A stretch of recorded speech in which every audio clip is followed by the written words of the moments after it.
Sometimes I grow so tired, but I know I've got one thing I got to do. Ramble on. Another time is now. Sing my song. I'm gonna ramble on. I gotta tell my girl on my way. What's going on, everybody? Welcome to the second installment of the Rambling Men Sports Podcast. As always, I am your co-host, Shane Price, and with me here is James Connolly. James, what's going on, man? What's up, Shane? How you doing, buddy? Not much. Hope you're keeping warm. It's about to start snowing here. Dude, it was 65 degrees today in Baltimore. Oh, it was here too, but now it's dropped about 20 degrees. Yeah, it's going to get pretty cold overnight. It's only going to be like 30 tomorrow. All right, so first topic. Let's recap the national championship, which Alabama won 26-23 in overtime. I don't know about you, James. I really got about four big takeaways from this game. Number one, I think that game in a nutshell is a testament of how great of a coach Nick Saban is. I mean, it was a tale of two halves. First of all, Alabama offensively couldn't do anything right. They couldn't move the ball. Jalen Hurts was not getting it done. Defensively, they were getting torched by a team that runs a pro-style offense, that was just playing up-tempo. And you don't see a Nick Saban coach defense do that for the most part. Usually they handle pro-style offenses. They just weren't getting it done. And then I think he proved he has the biggest gauchos in the stadium by pulling Jalen Hurts, who was 27-2 as a starter for a true freshman quarterback. But hey, Tua Tagovailoa, he balled out. I mean, there's no other way to say it. And then credit Nick Saban, they made a bunch of adjustments defensively. And then one thing I don't have here, but I feel like Georgia took a page from Oklahoma's playbook from the Rose Bowl and really just gave that game away. They got too conservative offensively and just allowed Alabama to get back in the game. My second point is I think Tagovailoa is the real deal. I was watching him play. His left-handedness probably is going to hold him back for the NFL, but that dude looks legit. I mean, he really does. And you can tell the big stage did not faze him at all. I'm cheering for him. He seems like a great guy. I hope he can continue to be successful. Third, I could not have been more wrong about Kirby Smart. When Georgia hired him, I really didn't know if he'd pan out. I thought he was just, successful because he was under Nick Saban's shadow. And I couldn't be more wrong. Georgia as a program is rolling. They're recruiting well. They were a quarter away from winning the national championship in his second year. So I feel like he's going to get it done. And I'll go out on a record and say that when Saban hangs it up, maybe Georgia takes Alabama's mantle and becomes the new Alabama. I think I was texting you that when they had the lead at halftime. We'll see about that. Then I got one more real quick. Lastly, I think the college football playoff proved once again that this is the right system. It's imperfect, but this is what college football needs. Because in the BCS format, these two teams would not have smelled the national championship. So that's my final point. James, you go ahead. By the way, before I even get into that, when Nick Saban does retire, Dabo Swinney's going to take his spot. I've been telling you that. No. I don't think so. Put money on it. Mike Trout will also be a Philly before 2020. Maybe, who knows? Another hot take for you. But honestly, I was pretty wrong about everything. I thought that this game was going to be last week. It didn't go. I think we anyway. both were. I thought it was going to go. I give props to Georgia on that. They played their hearts out for over 4 quarters. They just were out-coached and outmanned. Honestly, just Alabama has a better coach, more talented roster.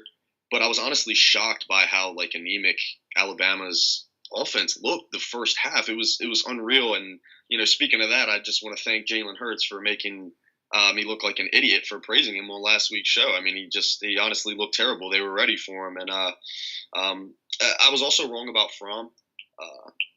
I didn't really have the confidence in the true freshman QB to step in against Bama in prime time. Balled out.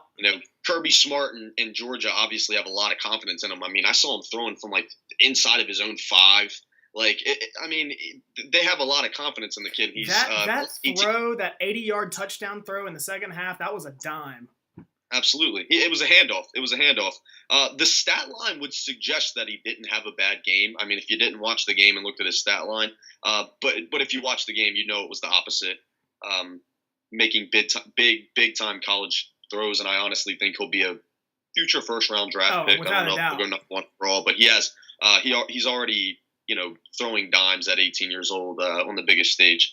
But one place I actually was right last week was Sony Michel. I said that he was going to be an X factor. He could be the X factor in this game, and he almost was. I mean, he had two third and long conversions, and they were both on runs. I mean, they were both supposed to be conservative plays, but Sony Michel being, the lightning bolt that he is, converted on a third and 20. He looked a lot better than Nick Chubb. A 3rd and 20 on the ground. I mean, that's hard. And in my opinion, Sony Michel is the second best running back going into this draft, besides Saquon Barkley. I think he'll pan out the best in the NFL over guys like Geis, Ronald Jones, etc. He's definitely top 5. I mean, now that Damian Harris elected to stay, I think he's going to be maybe a first-round pick. I agree. He can do it all, and he's got a lot more growing to do. But a couple things I want to talk about here. One being, I agree that the greatness of Nick Saban. Simply put, just the greatest college football coach of all time. I don't think there's really a debate anymore. Alabama is frankly a machine at this point. It's not even. It's almost like a foregone conclusion, like the Warriors in the NBA, that Bama's going to be there at the end. It's almost kind of annoying at this point. He's best recruiter, best motivator, best from X's and O's standpoint. He always assembles a great staff. His staff gets picked off all the time, from other people, just like the New England staff does, and just like Bill Belichick, he always replaces them with, another great coach. I think he's going to either retire soon or he's going to go to the NFL. I don't think he'll coach. I think he'll be a front office guy. Maybe like a head of football personnel, something like that. I'm not really sure, but I do think he's going to want a new challenge soon. Word is that he's going to be in the booth. He doesn't have anything left to prove. Exactly. Lastly, a bold prediction here. Tua Tagovailoa, the young man from Hawaii, is going to win the Heisman Trophy next year. I don't think that's really that bold. I'm going to tell you why. Okay, I mean, I've only seen him play a half of football, but I'm going to tell you why. First of all, he came into the national championship down multiple scores, and he almost single-handedly won that game, if we're being honest about it. Yeah. The third down conversion was absolutely one of the greatest. That throw in overtime to win the game, I really thought he overshot him. That was a hell of a throw. Perfect throw. No fear. He let that thing go. What's funny is right before that play, after that sack, I called ball game. I was like, that's it. Georgia won. They don't have the kicker to tie it at this range. But as for Tagovailoa, I mean, he's big, strong, fast, accurate. Like you said, left hand is going to hold him back a little bit. But on skill set alone, I think he has the tools to win a national championship. But the fact that he's going to be have a great running back to hand off to a stable of great running backs, NFL offensive lineman in front of him, great defense. I mean, he's going to either play for an undefeated or a one-loss team and go into, well into the playoff. He's going to win the Heisman. That's just the way I look at it, because his team's going to win the most games and he's going to have great stats. I think Colin Cowherd said it best. He's a left-handed Russell Wilson, honestly. Yeah, but he's bigger. He is bigger, yeah. He's bigger, and he's younger. So, who knows? We'll see. I honestly think he could maybe be like a Tebow talent. I know that's a little bold, but he reminds me a little Tebow with the left hand, a little bit, not super tall, but tall and stocky. I think he can. He can maybe do something like that, because Tebow had a great team around him too. But yeah, it was a great game. Oh, absolutely, great game. So then our next topic here is we're going to stick with college football. Former 5-star recruit and Georgia quarterback Jacob Eason transfers to Washington, or announces he's transferring to Washington. This is somewhat big news. He was highly recruited out of high school. He was decent as a freshman last year as a starting quarterback in Georgia. I have his numbers here. He was just 55%, but he was a true freshman. He threw for over almost 2,500 yards, 16 touchdowns, 8 picks. I mean, not a great line, but true freshman, that's all right. I think this works out for all three parties. Georgia had no further use of him, with Fromm, and then they got the number 2 quarterback commit coming in this year. Washington will need a guy once Jake Browning, I guess, leaves, which looks like next year. He hasn't declared for the draft yet, so I'm assuming he's not coming out. And then third, this works well for Eason. He's from Washington. He's likely going to have to sit out, so then when Browning leaves, he can step right in, become the starter, and I think he'll do great things with Chris Peterson, and Washington's going to keep, being one of the top teams in the country. Absolutely. Chris Peterson's a great offensive mind. Absolutely. I think it's a smart move. He's not going to beat out Fromm. Fromm's probably going to be their starter for the next 3 seasons. Yeah. So, and Georgia could very well win a national championship one of those seasons. I won't be shocked at all in the next 2 years. Absolutely. All right. So, staying on the topic of college football, just wanted to get into a short preview of next season. I'm basing pretty much, my take here today off of the Bleacher Report super early top 25, just so everyone knows what I'm looking at and, what I'm basing everything I'm saying on. But first thing I noticed, the top's a lot of typical teams. You got your Alabamas, your Clemsons, your Georgias. They're all up at the top. Second thing I noticed is that the Big Ten is climbing. I honestly think they're at least as good as the SEC at this point. With a lot of teams in the SEC. I think they're better. Top to bottom, they're better. Yeah, I mean, we have let's see here, ranked team. We have Ohio State, Michigan, Wisconsin, Penn State, and Michigan State, and they have Alabama, Georgia, Auburn, South Carolina, and Louisiana State University. So I actually only have the top 10 here. Honestly, I would take the top. So, but let's say, same amount of ranked teams, but I would honestly say the coaching in the Big Ten is actually better. I would definitely take Meyer, Harbaugh, D'Antonio, Franklin, and Christ over Saban, Smart, Malzahn, Muschamp, and Orgeron. Though it's close, obviously the SEC is probably still the best conference. Probably will be for the foreseeable future. But I think the Big Ten and the rest of the country is catching up for sure. Yeah. One of the biggest surprises, I'm just looking at Bleacher Report, since you have it here. I think the biggest shock to me was Michigan at number 5. They do return a lot, and they do get Shea Patterson, the transfer from Ole Miss. So I guess that shouldn't surprise me as much, but that seems just a little high for a team that what was that? That was really what we're missing, though, as a quarterback, though. Shea Patterson. He's good. I think he might be a first-round pick next year. I agree. And then Wisconsin, that feels about right. Number 8. They got a lot coming back. That feels about right. But Penn State, number 10, I'm not so sure. Trace McSorley does come back, but I think losing Saquon Barkley is going to be a huge hit. Absolutely. And then Las Vegas odds, our Mountaineers come in at 40-1. And all right. Next topic is just a recap of the wild card weekend. I'll start with the Falcons and Rams game since I got that right. Rams honestly just did not have the experience to rest their starters the week before. I just think they came out a little rusty and came out sluggish out of the gate. That's honestly what cost them the game. I'm not sure if it was more the Rams being sluggish or the Falcons playing good D. The Falcons did play some good D out there, but the Rams just didn't look ready for that game. They didn't. They seemed to be in a funk almost the entire game into the fourth quarter, and then they finally turned it on, and it was too late by that point.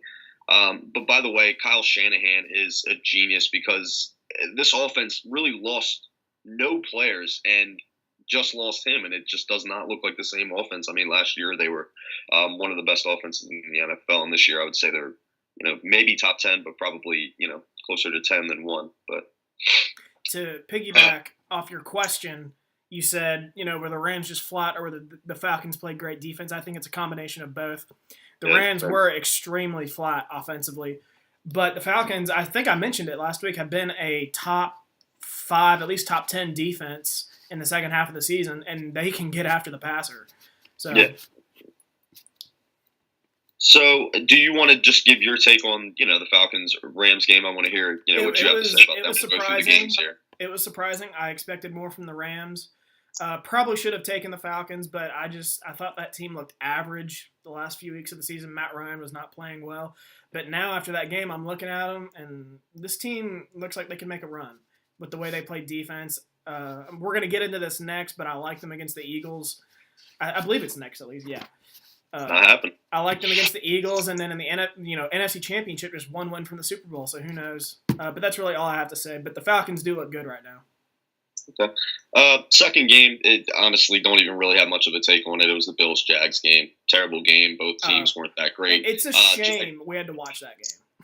Yeah, the Jags just aren't going to go anywhere with Bortles. Had more rushing yards than passing yards. The defense is great, but they're still young. A couple of years from now, they grab, a competent quarterback. They're definitely going to be a team to reckon with. Yeah, that was just a terrible game. I think it shows how weak the AFC was that both of those teams got a playoff bid. Absolutely. Third game, Chiefs and Titans. This is the biggest surprise of the weekend. Yeah, really good game. I was almost 4 for 4. I honestly probably should have been 4 for 4, but the Titans ruined that one for me. But Chiefs should honestly be embarrassed. Not only were they the better team, but they were winning by 18 points, if I'm not mistaken, right? Yeah, I think it was 21-3 at halftime. I do know Jason Kelce went down. I mean, that's a huge loss, but when you're up that much, you should be able to win the game. I was impressed with Smith in the first half. He had a fantastic first half. Then he just fell off, and I honestly blame that more on Andy Reid. Andy Reid's obviously a great coach. He's been in the league a long time. This is another huge blemish, another huge loss on his record. Kareem Hunt got 5 carries in the second half. When you're up that much, I don't understand it. I honestly don't get it. I think, a young kid could have called better plays in the second half and won that game. All you had to do was not screw it up. But this means 2 out of the 4 biggest comebacks in NFL history have been given up by this Andy Reid's Chiefs team. Well, so I know. So this one, and then I remember the one against the Colts. What's the other? And the Colts, exactly. I don't know if that. I don't really know what this says about Reid, but I feel like it does have to say something. I mean, it has to account for something. But kudos to the Titans.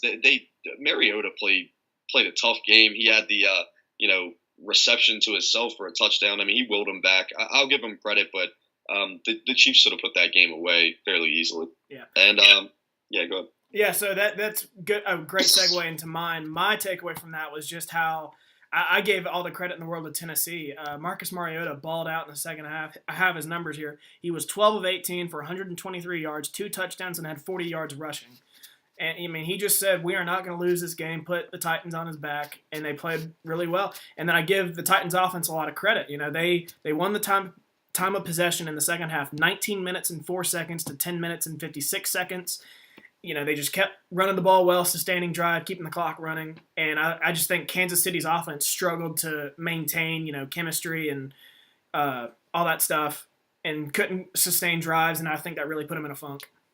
I agree. And last game was the best one, obviously. I saved it for last. Panther Saints. Drew Brees honestly proved why he's a Hall of Famer in this game to me. The running game did not show up at all, which really surprised me. The Rams don't have, they don't have a fantastic run defense. Not only did the running game not show up, they had quadrupled the amount of penalty yards, and they lost the time of possession 38 minutes to 22 minutes, and they still won the game. Yeah. I honestly want to know the stat because I obviously don't have it, but I'm willing to bet teams that lose the time of possession battle by 18 minutes almost lost every single game. I can't imagine. They won because of Drew Brees. Saints are very, very scary. That's why I have them going to the Super Bowl. Yeah. Hats off. I mean, I will say this: hats off to Cam Newton. He played the best playoff game of his career, and he still couldn't find a way. Like you said, though, this is more of a tip of the cap to Drew Brees. I mean, this dude is a Hall of Famer. Like you said, he had no run game. They lost the time of possession battle. And then he lost one of his starting offensive linemen. Is it Andrews Pete? Andrews Pete? Something like that. And then I think you said that he had quadruple the amount of penalties. It was actually 5 times the amount of penalties. Wow. So, that just speaks volumes to Breeze and Sean Payton finding a way to get it done. And absolutely. I still like the Saints to win the Super Bowl. Absolutely. Or I'm sorry, not to win the Super Bowl, but to get to the Super Bowl.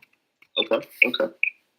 Then we're sticking with football here. Wanted to get on the divisional, predictions from here. I'll go with the easiest game first. Titans, Patriots. I got Patriots score 27-13. It's pretty obvious. There's mismatches all over the field. Chris Ivory can keep this game closer than it should be with Dante Hightower out, though. Yeah, when I look at this game, first of all, I think we talked about this. I feel like we need to give more credit to Tennessee at this point. Like a few weeks ago, yes, they were one of the worst teams still in the playoff hunt.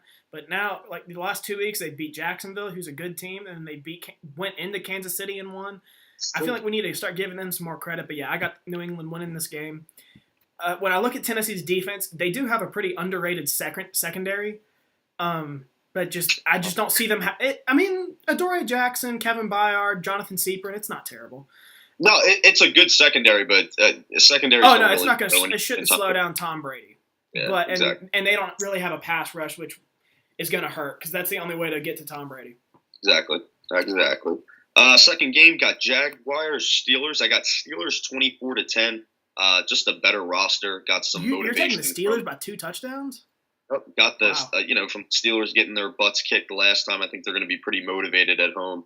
I think Le'Veon Bell is going to have an absolutely monster game going against a pretty overrated run defense. People are talking about an all-time Jags defense, and it's very good. Yeah. They have a pretty, average run defense, and I think Le'Veon Bell can exploit that.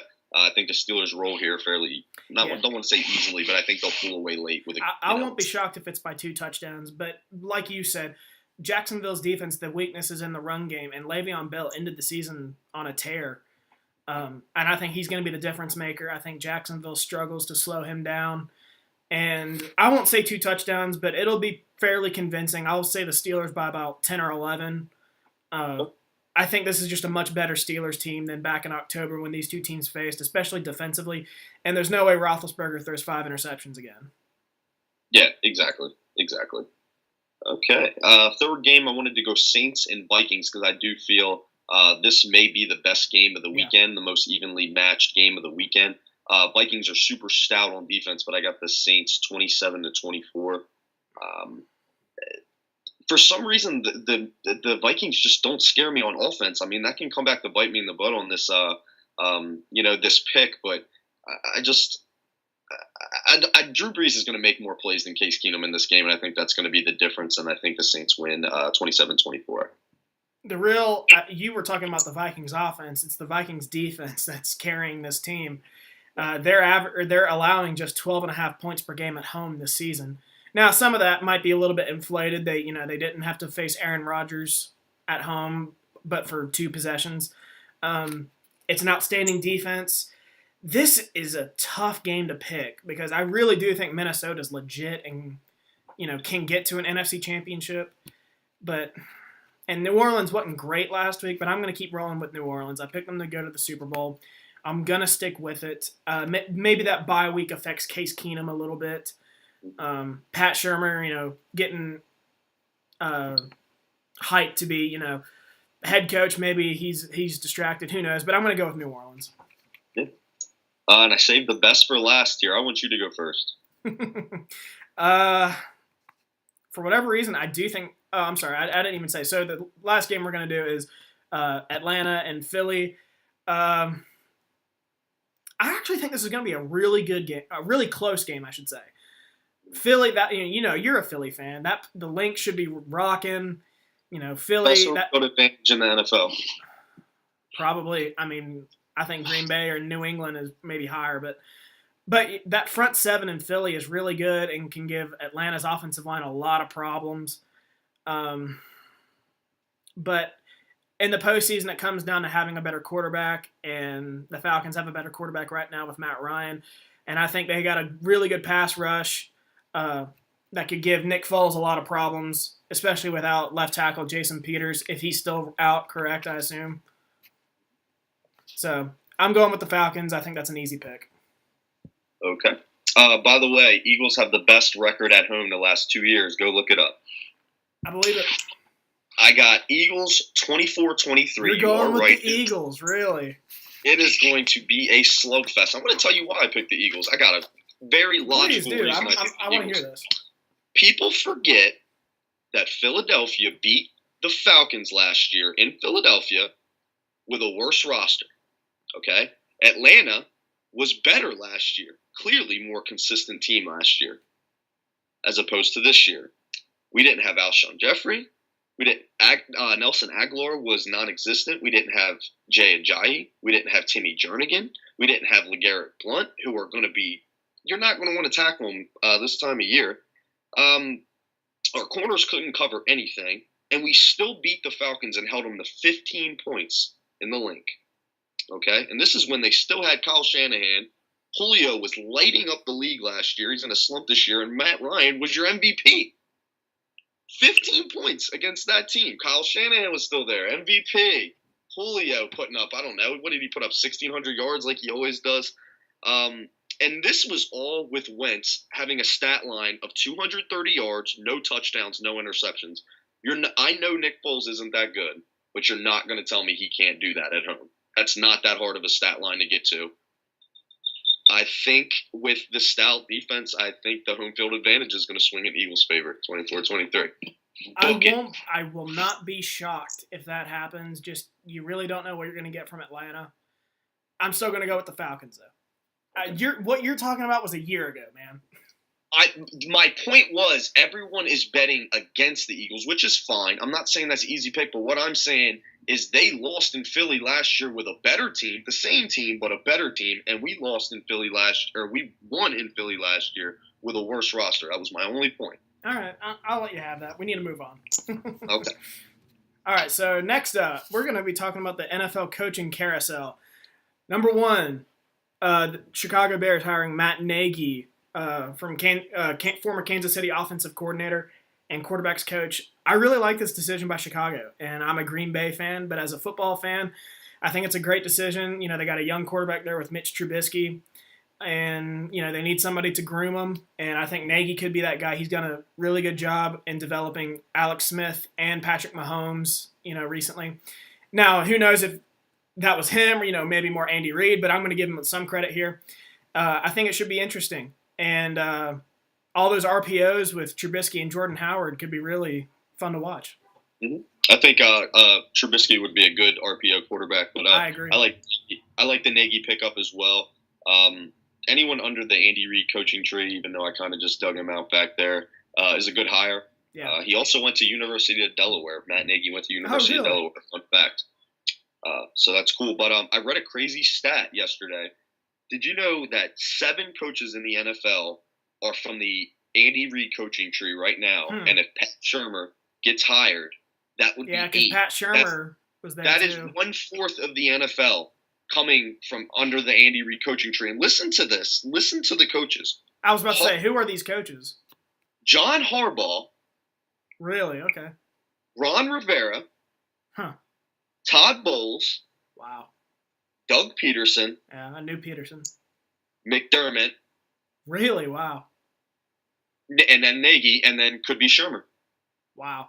But Shurmur is a former head coach. I mean, Now, I'm curious. John Gruden, I know they were both on staff in Green Bay. I wonder if John Gruden was under his coaching tree at one point, too. He's Andy now an Reid? NFL head coach, yeah. Both him and Gruden were on staff in Green Bay under Mike Holmgren in the 90s. Possibly. Who knows? So number 2, Patriots defensive coordinator Matt Patricia is now the top guy for the Giants. You've actually, James, have really talked me into this after last week. I think he could be a great addition for the Giants, especially the Giants, because, defensive mind. You said he has experience on both sides of the ball, but I'm going to say he's more of a defensive-minded guy, and I think he'd do great things with that Giants defense, which has top 5 or 8 defensive personnel in the NFC. I think that'd be a really good decision, and I think he'd easily be able to put together a great staff, being a Belichick disciple. Mm-hmm. Yeah, I think whoever gets, whoever they end up hiring, whether it be McDaniels, Patricia, Shurmur, whoever, they're going to be lucky because that's a pretty good roster. They got a high draft pick, so they're going to get their quarterback, and they can do whatever they want with them. If they can make a couple moves in free agency and grab a left tackle, like the Rams did this offseason, you're right back in the playoff. Do you know of any left tackles on the market? I don't. Is Joe Staley available from the 49ers? I don't know, but he's kind of old. You take obviously, but you take a veteran as a bridge, and you draft a tackle in the second round, or maybe the first round if you don't get. No, you're going to take him second round. You're going to get a quarterback, but So moving on, we wanted to talk about apparently Kirk Cousins. Shane told me this. I didn't even know. Apparently, Kirk Cousins said he'd seriously consider playing for the Browns, and that would easily be the worst mistake of his career, and it would also be a bad choice on Cleveland's part. Let me explain. There aren't too many. First of all, there aren't too many franchises shittier than the Redskins, but Cleveland's one of them. So I don't know why Cousins would want to go from dysfunction to dysfunction. But if you're from the Browns' perspective, you want to take a talented rookie, number one, that'll cost you almost nothing compared to what Kirk Cousins is going to cost you. That's going to be $30 million a year almost. And you really want to build your whole roster up with that cap room while you're grooming your rookie quarterback. You got to build from the ground up if you're the Browns. You can't keep, you need to do it the championship way. If it takes you 5 years to get to that point, that's what you got to do. But you can't they just lost 16 of 16 games. You can't take Kirk Cousins just so you can win 7 games. It's not worth it. What's the point? You'd rather win 2 games next year with a rookie who shows a lot of promise with a good roster is my opinion. And honestly, I don't really think Kirk Cousins even meant this. I think he's just like an everyman kind of guy. Kirk Cousins' personality, and I think he just, sort of said this because he didn't want to be rude, sort of like Sam Darnold did, in my opinion. Hang on a sec. I'm wrapping up the poll question. No problem. I'll get into the pop culture segment from here. We wanted to get away from sports for a little bit here. We wanted to talk about the Black Panther preview that came on for the national championship, and I thought it was so sick. Yeah. I haven't been this excited for a superhero movie since The Dark Knight Rises. I'm not even kidding. I've wanted to see the Black Panther ever since I saw it in Captain America Civil War, by the way. Go see that if you haven't seen that. I've seen that. That's cool. Also sick. It's going to be cool because they're making it like really modern, like putting rap music in it and things like that. I think it's really cool. Marvel always makes a good movie. They're not going to miss. It's going to be worth seeing. Yeah. When has Marvel really screwed up? I mean, they've hit home runs on almost every single franchise. And they do a good job of introducing everybody. They don't rush anybody in. Like DC just is like doing it in like chunks, and it's just terrible. It doesn't work. Marvel did a nice, spread out universe over a period of time, and it was great. But it's got a superstar cast. I always go see movies because of their cast, personally. Chadwick Boseman, Michael B. Jordan is one of my favorite actors. He's awesome. Lupita Nyong'o, Forrest Whitaker, Angela Bassett, Daniel Kaluuya from Get Out, sick actor as well. There's more. With a cast like that, I honestly don't see how it could be bad. I'm really, really excited for that. I think it comes out in February next month. It's next month. But yeah, I'm with you. I saw the first trailer. I can't remember when they revealed that, and that looked pretty good. I was intrigued. I was like, okay, I like Marvel. I like superhero movies. I'd go see it. Then I saw it at halftime at the national championship. And I was like, sick. Damn, dude, that looks awesome. So I'm looking forward to it. I'm not sure if I would say that's the most excited I've been since Dark Knight Rises. I'm not entirely sure. It is. Deadpool was great, but I wasn't that hyped to see it. I didn't have high expectations for it. I have high expectations for this. I mean, you might be right. This might be the most hype I've been since Dark Knight Rises for a superhero movie. But, all right, so now that I'm prepared, I'm going to get into this Kirk Cousins story. So, yeah, Bleacher Report and CBS Sports both came out with stories that Kirk Cousins says he'd seriously consider, in quotes, playing for the Browns. James, you know me. I really want this to happen just because I'm tired of seeing Cleveland suck. It's just not funny anymore. They're still going to suck with Cousins. That's the thing. They're putting together a great front office right now. So who knows? That's great. Until anything comes to fruition in Cleveland, I don't give, But I really want it to happen. I think Kirk Cousins is easily a tier 2 quarterback in this league. And for me, there's only 11 quarterbacks I'd take before him. Aaron Rodgers, Tom Brady, Drew Brees, Ben Roethlisberger, Andrew Luck, Russell Wilson, Carson Wentz, Phillip Rivers, Jimmy Garoppolo, Derek Carr, and Matt Ryan. I think he'd be a great fit in Cleveland. He's from Michigan, played at Michigan State, played in Washington, D.C. He's used to cold weather. He's got a good arm. I really don't think it's going to happen. I think Washington will lock him up or he'll go somewhere else. But I got my fingers crossed. I want it to happen because I think a good Cleveland team would be great for the NFL. Yeah, absolutely. Absolutely. I agree. Go ahead, buddy. So we're done with football. Now we're moving on to college hoops. No, I'm sorry. We're poll questions. That's right. We're going over the poll questions from last week. So the first poll question was, and we only had. It's not. You don't have to tell them that. But I think it's funny how these kind of worked out. It honestly, like, the percentages of the votes kind of tell, like, the story that I was trying to tell. For example, did Sam Darnold hurt his draft stock after his performance in the Cotton Bowl? 50% yes, 50% no. And that was kind of my answer. It was, like, dependent on how'd you ask it. Is John Gruden an overrated move? 75% yes, 25% no. Honestly, the same thing I would say. Did the Bengals make a big mistake by hiring Marvin Lewis? I think most people would say yes, but there'd be a couple people who would have your take. 83% yes, 17% no. And then, which team in the wild card is most likely to make a Super Bowl run? We both said the Saints. It's 100% Saints. And then, which team do you think, with a first-round bye, do you think is most likely to be one and done in the playoffs? This one was a 33%, 33%, which was a little off compared to what I would have thought. And they were all, I think, exactly who we would have taken before the Patriots were Steelers, Eagles, and Vikings. Except the Steelers came out with a 34. I think Twitter was just rounding up because they were the last ones. But Absolutely. yeah, I mean, that was pretty even. Yeah, it was pretty cool. I just like how those percentages worked out. And they definitely fit our narrative for sure. Yeah, exactly. So next topic, chaotic college hoops week. 4 out of the 5 top teams lost. Villanova and WVU jump up to the top 2 teams in the country. WVU at number 2, highest they've been since Jerry West was there. Wow. I honestly don't really care about, like, regular season college hoops. I do care about West Virginia college hoops. Yeah, I'll be honest. I don't really watch college hoops in the regular season outside West Virginia. So. Absolutely. So with that being said, it's not a surprise to me that a lot of the top teams lost. That's why I don't really care, because it's just a revolving door of the same top 25 teams, top 35 teams, until the tournament. And then obviously all those teams get in. So it's not even, that big of a deal. But I can tell you West Virginia looks fantastic. They beat a great Oklahoma team. Trae Young did score 29 points, but they held him to a really low field goal percentage. I honestly think this team can get to the Final Four if they're a 1 or 2 seed. I agree with you, but we're going to touch up on that more, I think, in the Mountaineer Minute. Yeah, absolutely. And we had another poll question here. Oh, yes, we do. I got to get ready. Yeah, absolutely. And we can put it up, and obviously you guys can get to it whenever, because we don't need our percentages until next week. But is there a top team in college basketball this season? I personally would say no. There honestly rarely is. I would say there's, maybe once every 3 or 4 years, there's like a Kentucky from a few years back that, wins almost every game, only loses 1 or 2 games. But I don't think that's going to be this year. I think the number 1 team will probably still lose, 4 or 5 games.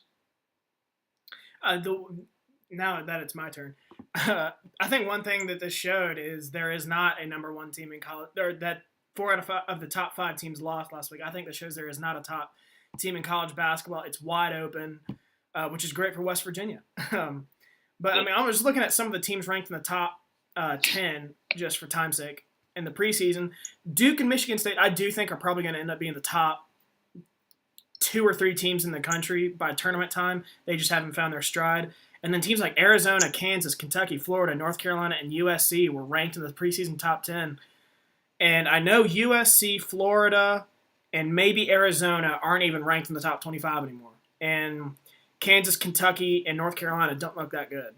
So, and then Villanova, Wichita State, I think are pretty dang good. And then there's teams that have performed well, but I'm still unsure about, and that's Purdue, Texas Tech, Oklahoma, and Arizona State. I have no idea what to expect from them. I do think all 4 of those teams are well coached, maybe except Texas Tech, I'm not entirely sure.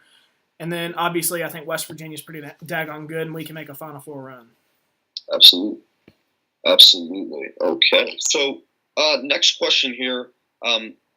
Who's your NBA, switching over, still in basketball, switching over to the NBA here. Who's your NBA MVP and Rookie of the Year up to this point, Shane?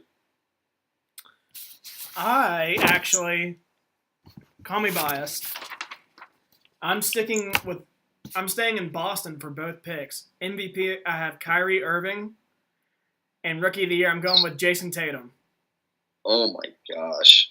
Kyrie Irving, you can slam me for all you want. But I do actually feel good about saying Jason Tatum is Rookie of the Year. Okay. Well, because let me defend them. For Kyrie Irving, it's really just because I think by season's end, I think Kevin Durant is going to lose steam since he's on a super team. Maybe he'll be overshadowed as the year progresses. LeBron James and the Cavs are struggling. Russell Westbrook and the Thunder are struggling. James Harden's hurt. Kyrie is averaging 25 points a game, shooting almost 50% from the field. And the Boston has the second best record in the NBA, and that's been without Gordon Hayward. So that's just what I feel. And then as for Jason Tatum, I mean, he is, I have it here somewhere, Tatum ranks in the top 10 in the league amongst rookies in minutes per game, points per game, field goal percentage, and three-point percentage. So he's not averaging a ton of points, just under 14 points per game. But he is shooting 50% from the field and almost 50% from three. So I think he's pretty daggone good. I'll give you the Kyrie thing. See, I thought you would give me Jason Tatum. He's not the MVP, but I can understand why you'd say that. They do have a great record, and like you said, their second best player is hurt. The NBA MVP right now is LeBron James, and I'm not even a LeBron James fan at all. Yeah, I'm not either, but I'll give you that one. I'm just going to tell you why I feel that way. I feel like he was already great at everything on the court over the course of his career, and out of nowhere, in the past 2 years, he's become like a freaking sharpshooter. He's shooting what is he shooting from behind the arc this year? I'm not sure, but I think it's a career high. It's ridiculous. It's one of the best in the league, and he's not a shooter. So it's like he's shooting now, and obviously he can still do everything else just as good. So it's like he's just, it's crazy. He's actually like creating his own shots. I mean, he's pulling over and shooting. He looks like Steph. It's insane. But this is the main reason. LeBron stays healthy every single year. Can't say that about James Harden. You can't say that about Kawhi Leonard. You can't say that about Steph Curry. You can't say that about Kevin Durant. You can't say that about Anthony Davis. You can't say that about any of the other stars in the whole NBA. LeBron is always healthy. I can't. He's never been hurt, right? I mean, obviously he's taking rest days. As far as I'm aware, no, he's never had a serious injury. That's unbelievable. That's just unreal. So he is, he's the most valuable player because availability is valuable. So. But the rookie of the year, and this is kind of a cop-out. I hate how they give players who redshirt the rookie year can still win the rookie of the year, their sophomore year technically. But it's obviously, since that's the format, Ben Simmons is your rookie of the year. And I'm not just saying that because I'm a Sixers fan. I mean, the dude's 6'11", and he can do everything except shoot. So he's if he ever develops a jump shot, he's going to be a pretty valuable player, but the dude can pass with the best of them. And when you're that tall and long and you can pass and rebound, you're super valuable. So he's definitely the rookie of the year at this point. Yeah, I would, if this was about a month ago, I would say Ben Simmons, but I don't know. He's been kind of quiet the last month or so. So and I feel like maybe it's just because I'm paying more attention to Boston. It feels like Jason Tatum's going off every night, but I'm with you. Give it time. I think Ben Simmons will probably win the award, but right now I'm going with Jason Tatum. Yeah, but I don't like that rule, how you can, win as a sophomore, but whatever. Yeah, I don't either, because the NFL doesn't do that. All right, lastly, we just had our Mountaineer Minute here. I already kind of touched on West Virginia. I don't really want to get into it this time of year, but West Virginia does have 15 straight wins. They got to be one of the hottest teams in the country. And Javon Carter is really a special player. He's really the leader of this team at this point. He looks like he's 40 years old. But we don't even have probably our second best player back yet. I think we're getting him back this week, Issa Ahmad. So, future is bright this season for the Mountaineers in basketball. Yeah. However, I forgot. We wanted to touch on the Texas Tech game this weekend. Yeah. I do see West Virginia losing. I don't want everyone to think I'm a homer because I just said Ben Simmons is rookie of the year. I picked the Eagles to win. I do see the Mountaineers losing this weekend to Texas Tech. Texas Tech has a really strong defense. Texas Tech's at home. West Virginia's on the road. I just don't really see us getting that one done. Hopefully, I'll be pleasantly surprised. But yeah, so. I'm with you.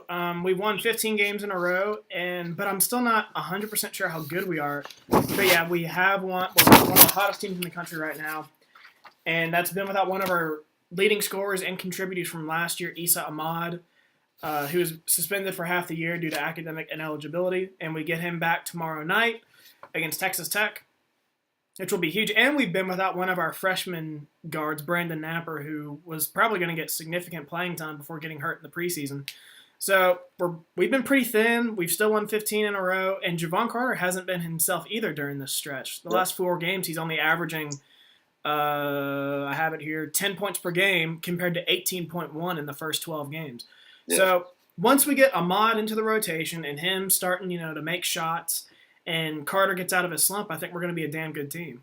And Absolutely. then to pick the game, I agree. For some reason, I think we're going to get beat tomorrow night. On the road, top 10 team. That place is going to be rowdy. And we weren't great Wednesday night against Baylor. Usually we bounce back from a performance like that, but I'm going to go with Texas Tech. I don't feel confident in it. Sorry everyone for having such a long show again. Actually, this one wasn't too bad, but Shane, I want you to take your final thoughts because I'm really going to go in on my final thoughts, and I really want to end the show on that note. So okay, so my final thoughts are going to be about. I'm kind of going to play off what we just saw in the national championship game between 2 freshman quarterbacks, Jake Fromm and Tua Tagovailoa. I'm going to talk about the state of college quarterbacks. So the narrative that the NFL and scouts, I think, would have you believe is that college quarterbacks aren't transitioning well into the NFL. And to use a term our president has coined, I think that is a bunch of fake news. Look at some of these quarterbacks that have, since 2012, I should say, because that was a pretty loaded draft class with Andrew Luck, Robert Griffin III, Ryan Tannehill, Russell Wilson, Nick Foles. Look, just these quarterbacks in the last roughly 4 or 5 years. Derek Carr, I think a tier 2 quarterback. Jameis Winston, Marcus Mariota. Carson Wentz is a future MVP. Jared Goff had a bounce back year. Dak Prescott, I know you're not a huge fan, but he is a franchise quarterback. Dak Prescott's good. Okay, I just yeah. like him. And then I'm already willing to say Deshaun Watson is the real deal, even though he only played a handful of games this year. But I think those are easily franchise quarterbacks, and they've been drafted in the first round. Except Prescott. The last 4 or 5 years, and they've developed well. And then we have guys like Mitch Trubisky and Patrick Mahomes, who we haven't even seen play at their highest level, and they showed flashes as rookies this year. So I really don't believe that. I will give the coaching. I will give some credit to the NFL coaching. They're not doing it themselves, but I just think it's complete crap to say that, these quarterbacks aren't, developing well. College football isn't getting guys to the NFL and the quarterback position. I think that's complete crap. And then looking ahead, I don't see a drop-off on the horizon coming. When I look at the 2018 draft class coming up, I think we have a handful of guys who can have long careers in the NFL. Sam Darnold, Josh Rosen, Josh Allen, Baker Mayfield, depending on the system he gets into. I feel like each of them can be franchise quarterbacks given the right circumstances. And then next year, the quarterback draft class might be even better than this year. You got our very own Will Grier. Justin, I think it's Herbert or Hebert from Oregon. He's a pretty dang good player. Drew Lock from Missouri. Shea Patterson from Michigan, who I think could end up being probably the best quarterback prospect in 2019 if Jim Harbaugh can coach him right.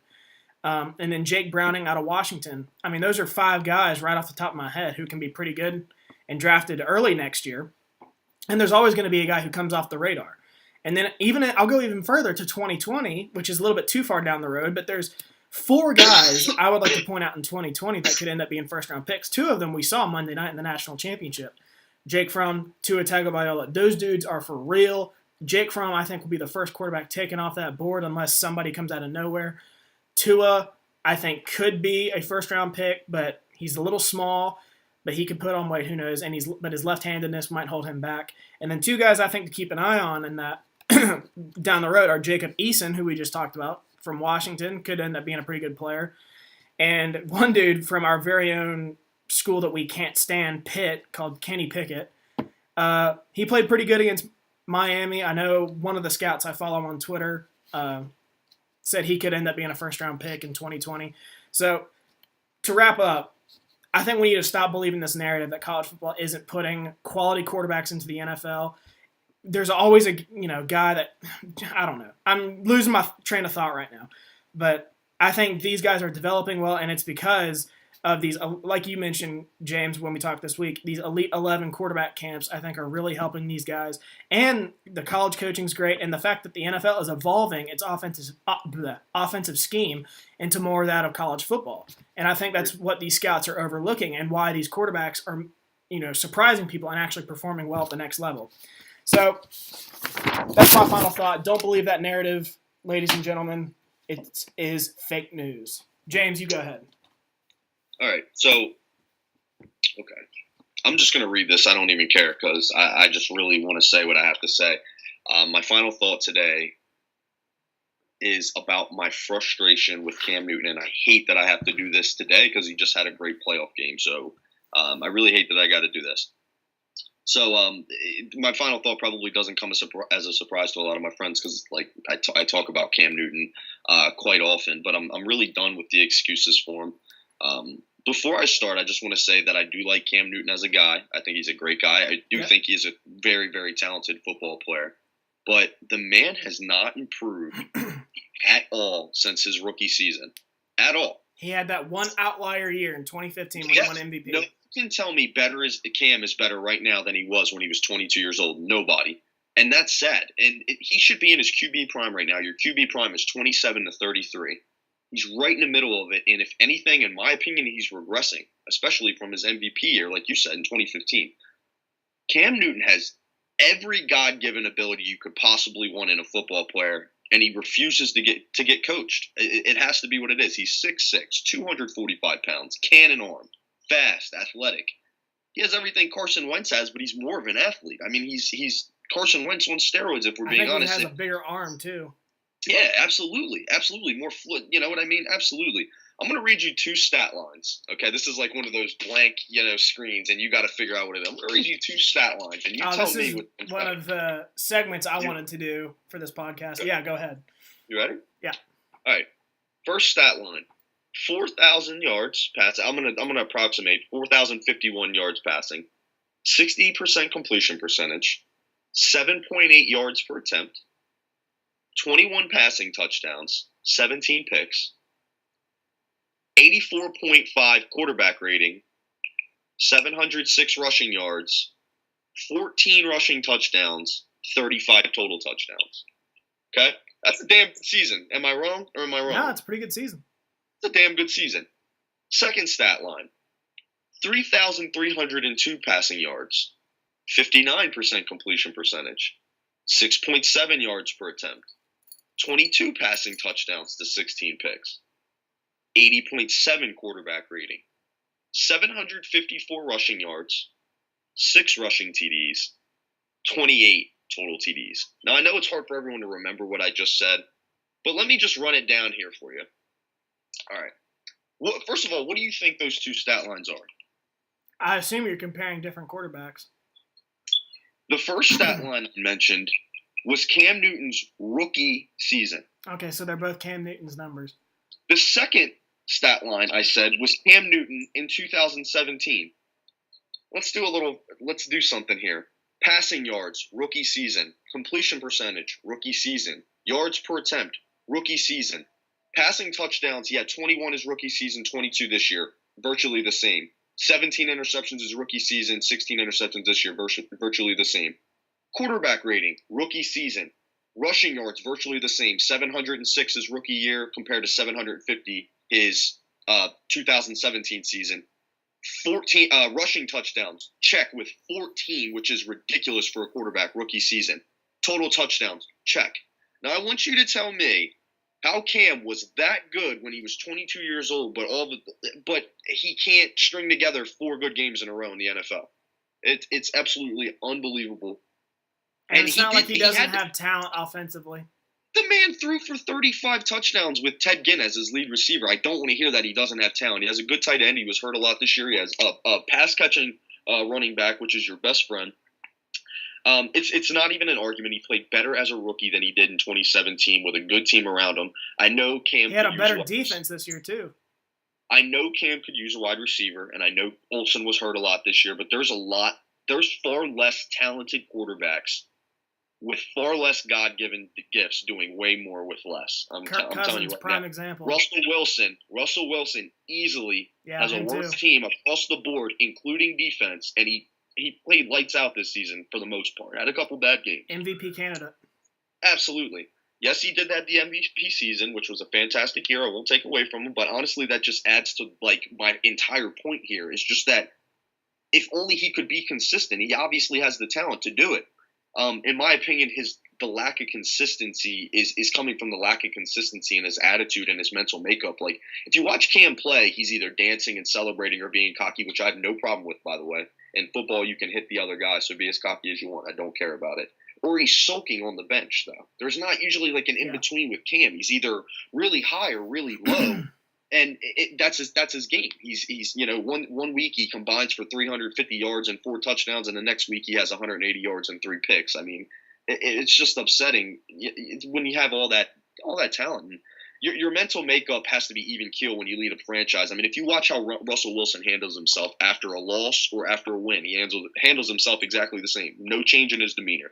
And that's really how you got to lead a franchise, in my opinion. And like I said, it just sucks with all the God-given ability he has. You really want, I feel like if he really wanted to be the best he could, I really feel that. I want my quarterback of my team to be obsessed with football, absolutely obsessed. I mean, that's all he should think about. I think he's more worried about what outfit he's going to wear at the press conference. I mean, Tom Brady lives and breathes football. Drew Brees, Aaron Rodgers, Carson Wentz, Big Ben, Russell Wilson, these guys work at their craft so diligently 365 days a year. And that's why they're leaps and bounds ahead of Cam Newton, even though they don't have half his physical ability. I don't get it. It just doesn't make much sense. And honestly, I just don't really think there's any excuses for him anymore. Yeah. If he doesn't have a bounce back season next year, I'm honestly going to say I think we're beyond that. This is what he is. If he doesn't bounce back next season, he's a middle-of-the-road quarterback, and you are what you do. So we talked about it this week. I mean, I'm willing to give him a tier 2 ranking, and I think that's being generous. Just he's won MVP, he's been to Super Bowl. I think that's being generous. But I think we spoke this week. I would take 15 guys at quarterback before I even get to Cam Newton, and that's a shame because he's more talented than all of them. All of them, probably, yeah. Except Aaron Rodgers, probably. But he's bigger and stronger and faster than Aaron Rodgers. Believe me, I know Aaron Rodgers could throw a goddamn right. That's what I was talking about. That's not what I mean. Overall, you're probably right. Everything else is there. Aaron Rodgers is slight. I mean, he probably has one of the most ridiculous arms in NFL history, but he's a slight dude. I mean, what is he, 215 pounds? About 220 maybe. He has 40 pounds on that man. Yeah, I know. Yeah, you're right. You got him there, yeah. So I'm done with it, but yeah, I really wanted to end on that note because I really thought just the stat lines from the rookie season to this season, I thought were so telling. I thought that was, pretty crazy, but yeah. I agree with your point. I mean, I wrote about it on my blog a few weeks ago. I think this is just who Cam Newton is right now. He is a middle-of-the-road guy. It's unfortunate. Yeah, he's got to prove it. Mm-hmm. All right, buddy. All right. Well, thank you for joining us this week. We will be hopefully back next week. Be safe out there for winter.